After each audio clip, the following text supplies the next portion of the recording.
பாவத்தை அகற்றினவரே நாங்கள் உண்மை ஸ்தோத்தரிக்கிறோம் என்று சொல்லி இந்த புதிய நாளிலே தொடங்குவோம். ஏசாயா தீர்க்கதரிசன புஸ்தகம் 44ஆம் அதிகாரம் 22ஆம் வசனம் சொல்லுகிறது, உன் மீறுதல்களை மேகத்தைப் போலவும் உன் பாவங்களை கார் மேகத்தைப் போலவும் அகற்றிவிட்டேன், என்னிடத்தில் திரும்ப உன்னை நான் மீட்டுக் கொண்டேன் என்று சொல்லி அங்கே வாசிக்கிறோம்.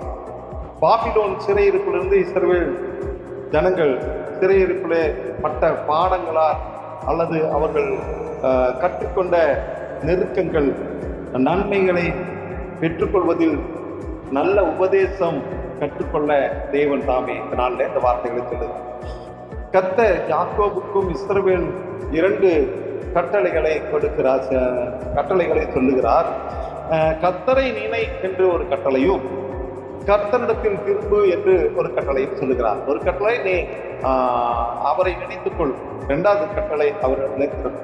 ஜனங்கள் மற்ற காரியங்களில் நினைக்கக்கூடாது, மற்ற காரியத்துக்கு திரும்பக்கூடாது, கர்த்தரையே நோக்கி பார்ப்பதும் கர்த்தரிடத்தில் திரும்புவதையும். கர்த்தர் தம்முடைய ஜனத்தை பார்த்து யாக்கோபே இஸ்ரவேலே இவைகளை நினை என்று சொல்லுகிறார். அவர்கள் அந்நிய காரியங்களிலே போய் நினைக்கக்கூடாது. கர்த்தரே அவர்களை உருவாக்கினார். அவர்கள் கர்த்தரை மாத்திரம் ஆராதிக்க வேண்டும்.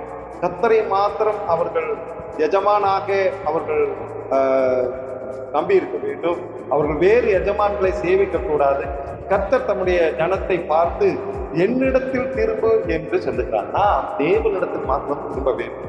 அப்பொழுது நமக்கு பாவங்கள், அக்கிரமங்கள், மீறுகள் எல்லாவற்றையும் மன்னித்து அவர் சேர்த்துக் கொள்வார். ஆகவே பாவத்தை அகற்றக்கூடிய ஒரே ஒரு தேவன் நம்முடைய தேவன். ஆமென், ஆமென்.